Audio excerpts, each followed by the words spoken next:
Et nous sommes de retour au plateau pour la suite de cette émission. Nous abordons notre deuxième sujet. Nous parlons à présent du Bénin. Olivier Bokor et Osvaldo Meki condamnés à 20 ans de prison. Olivier Bokor, Osvaldo Meki et Roch Nyeri sont les trois principaux accusés dans cette tentative de coup d'État au Bénin. L'affaire qui date de fin septembre 2024 a connu son épilogue ce jeudi avec le verdict qui a été donné.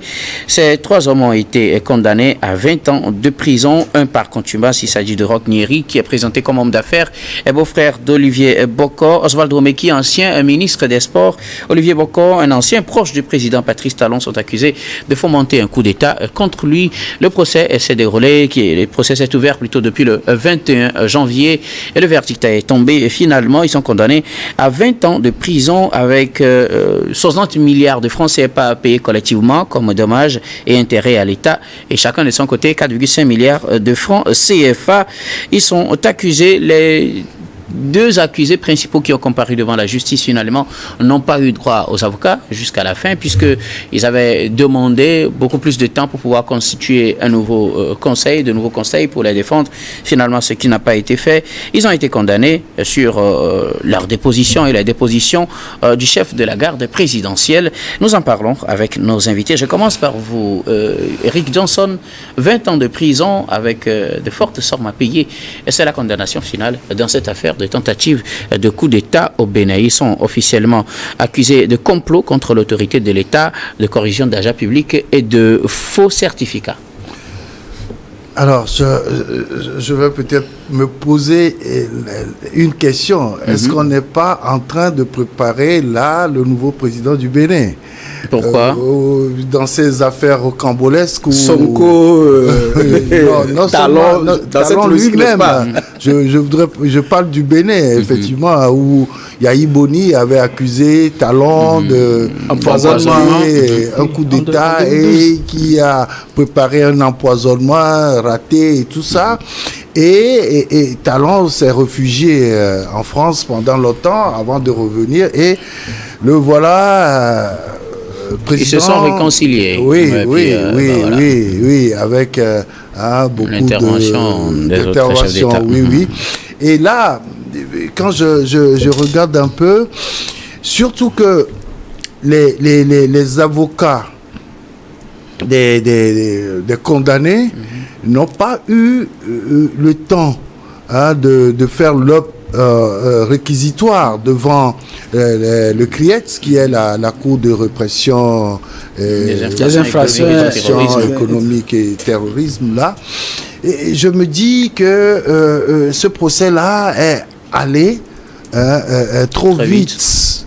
Parce que, vous savez, il faut véritablement faire des démonstrations, parce qu'on parle de tentative de coup d'État, d'atteinte à la sûreté de l'État, et surtout là, on parle d'un chef d'État démocratiquement élu, et nous sommes dans une démocratie appréciée par tous dans le monde.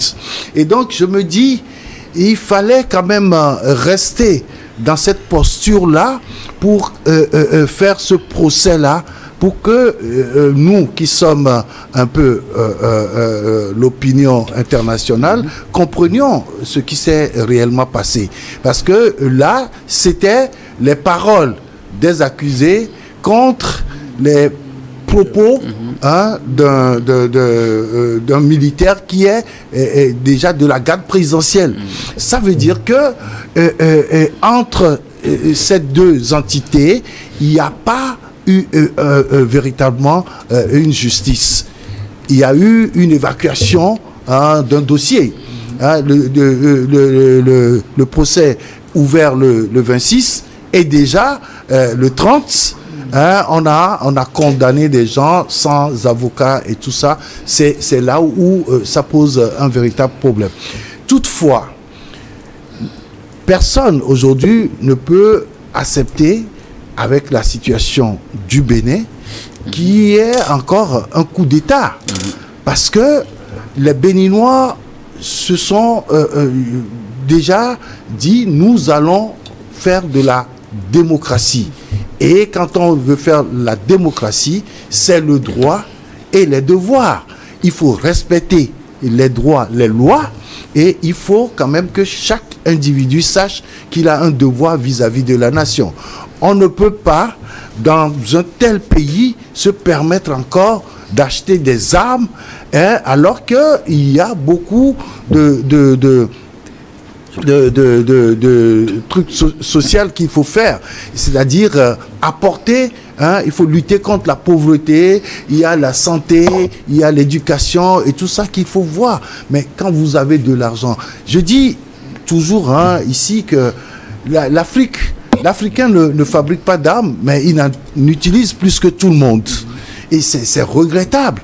Comment vous allez prendre l'argent alors que à côté de vous, il y a des individus qui n'ont même pas trouvé le moyen de manger un seul repas dans la journée. Vous allez acheter des armes. Ici, ce n'est pas des armes qui sont découvertes chez les accusés, c'est de l'argent. Oui.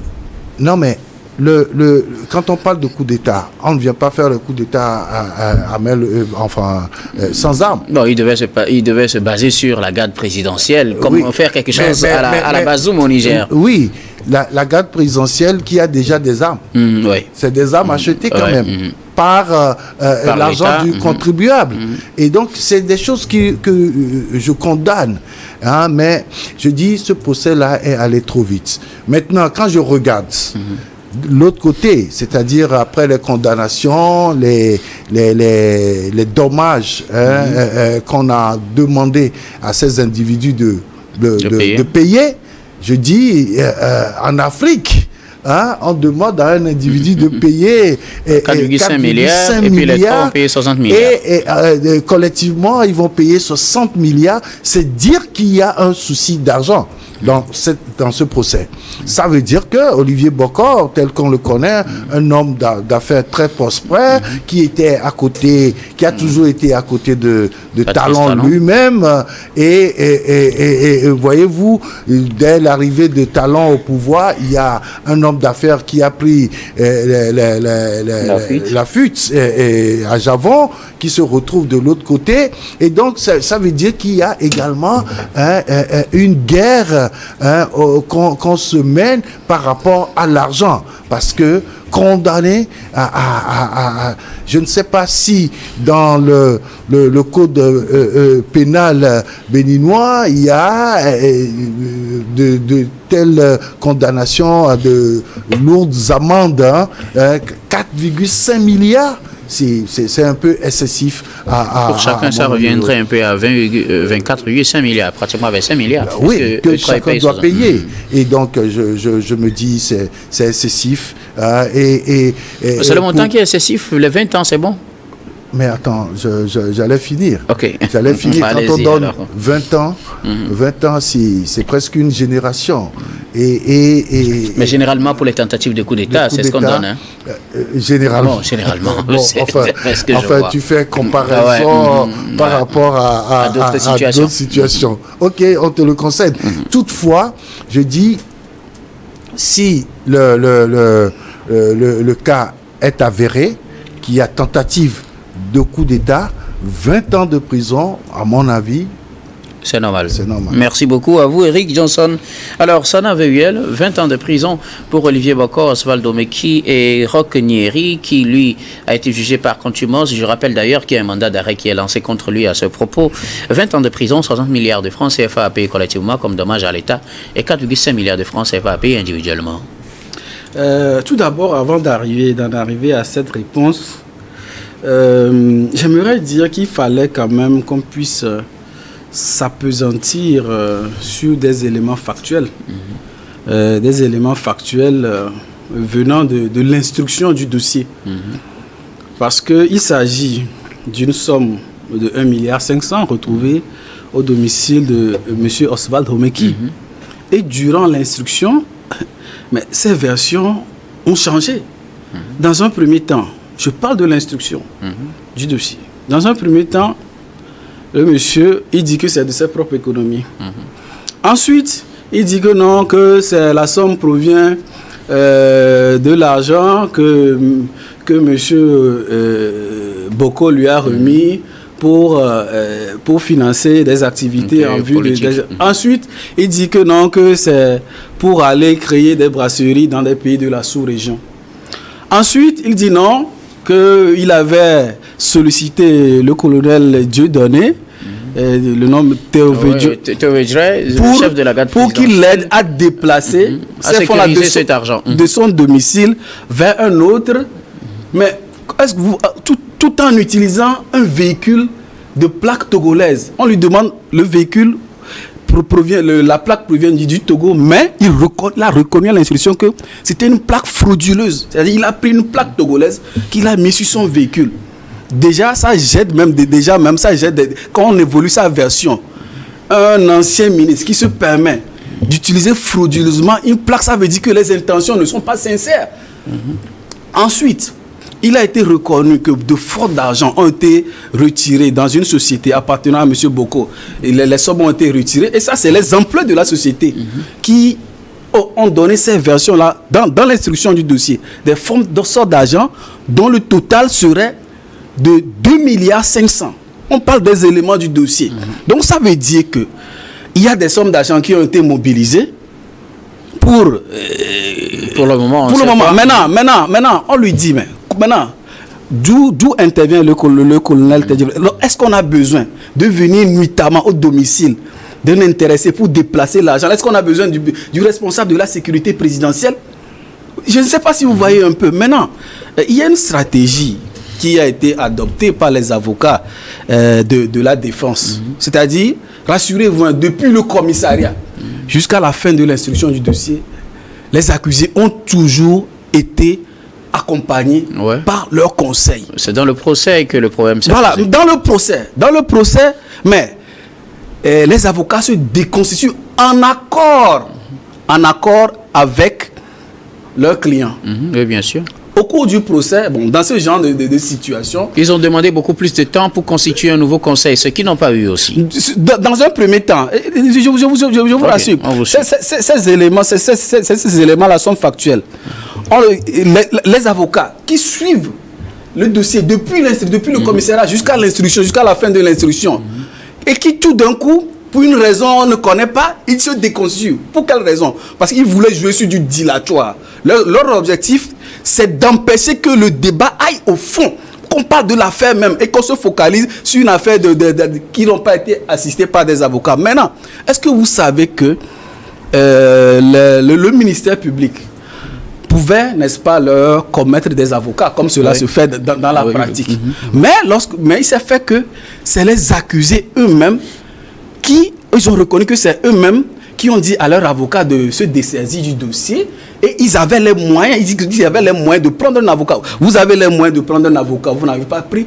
Alors là, si vous suivez leur version, Sana, si vous suivez leur version, le temps qu'on leur a donné, puisque le procès a été suspendu et repris le lendemain. Donc le temps ne leur a pas suffi de prendre de nouveaux conseils qui vont s'imprégner du dossier et bien les défendre. C'est pourquoi ils sont revenus. Non, monsieur, je vous dis juste ce qu'ils ont dit. Moi, je dis que c'était une stratégie du dilatoire. C'était fait sciemment. Mais est-ce que vous savez qu'au cours du procès en soi, au cours de l'audience, les avocats qui se sont déconstitués étaient présents dans la salle, venaient chuchoter des mots à l'oreille des accusés. C'est des éléments factuels. Donc, on sait aujourd'hui que leur objectif, c'est de dire, de prétendre qu'on n'a pas pu leur donner l'occasion de se défendre. Mais aujourd'hui, on est devant un cas, n'est-ce pas, de flagrant délit. C'est-à-dire, les sommes ont été trouvées au domicile de M. Oswald Romeki. Il ne l'a pas nié. L'ouverture d'un compte, de ce compte banque, de ce fameux compte. Sauf que les raisons qu'il a avancées sont différentes. Les raisons, il dit que c'est pour faire un cadeau. Enfin, M. Oswald, qu'il dit que on ne peut pas lui en vouloir s'il veut faire cadeau à un ami. Donc, vous voyez l'évolution de ces versions-là. Ça veut dire qu'il y avait vraiment quelque chose que le monsieur se reprochait. Moi, personnellement, et tous les hommes d'affaires, est-ce qu'on a besoin pour déplacer 1,5 milliard d'aller mettre la plaque, une autre plaque sur un véhicule?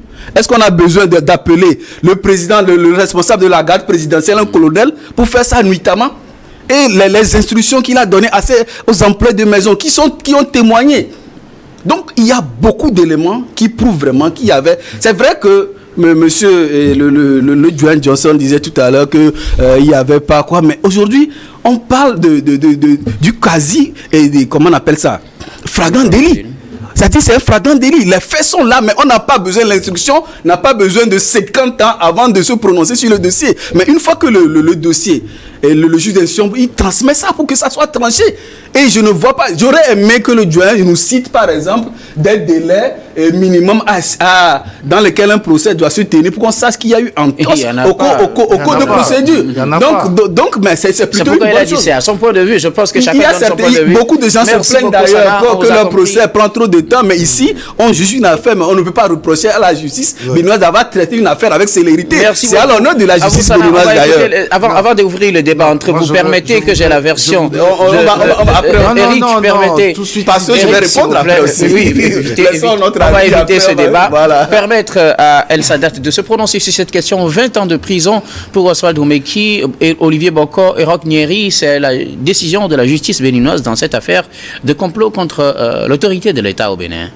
Vous savez, l'eût été donc les deux éléments fondamentaux plutôt, à savoir la présence donc de la garde présidentielle et puis la plaque frauduleuse du Togo. Franchement, j'aurais pensé que c'est donc des stratégies pour pouvoir se débarrasser donc de ces adversaires politiques. Malheureusement, il se trouve que ces éléments factuels constituent donc des éléments pour début de preuve.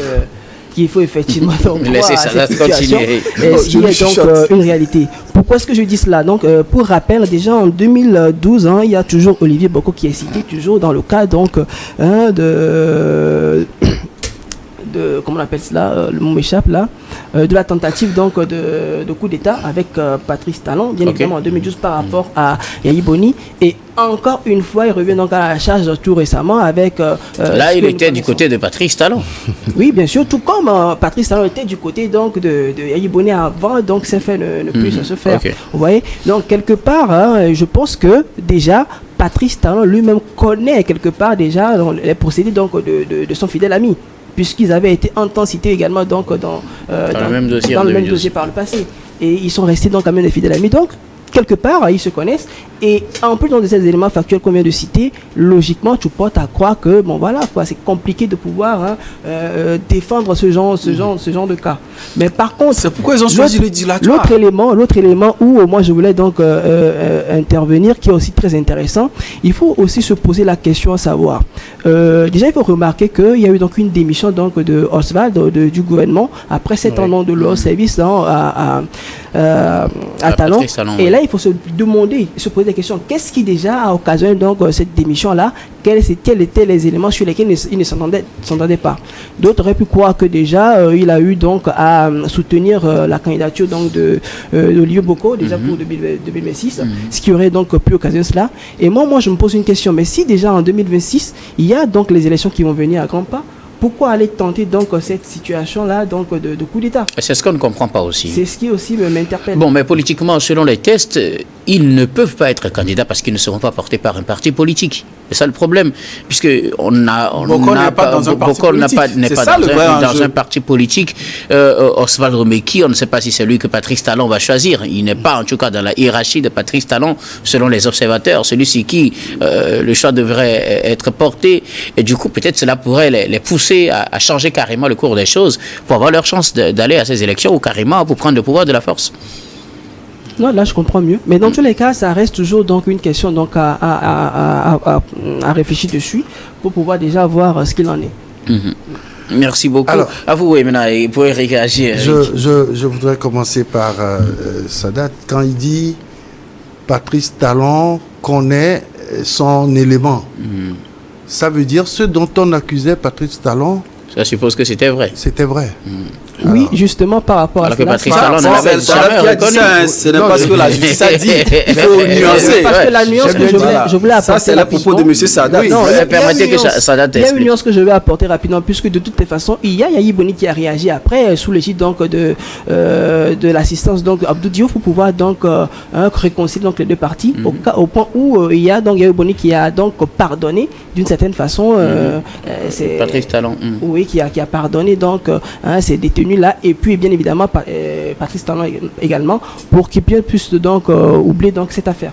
Oui, mais là, on est en train de parler d'Olivier Bokor, et tu dis un élément important dans cette affaire, c'est que Olivier Bokor avait été cité déjà un antécédent de ce genre-là. Voilà, dans la tentative d'assassinat ou bien d'empoisonnement de Yahi Boni, et que Talon connaît son élément. Mais je crois que devant la justice, c'est pas une preuve de quoi que ce soit. L'autre chose, Sana me dit non, c'est pas moi qui dis ça, je relève de l'instruction. Hein. Non, ça c'est... Permettez qu'il dise ce qu'il a dit d'abord. Je ne fais que rapporter des éléments factuels. Donc, j'ai rapporté, j'ai pas dit. Permettez, quand vous me parlez de flagrant délit, ici, c'est par rapport à quoi? On parle de tentative de coup d'État.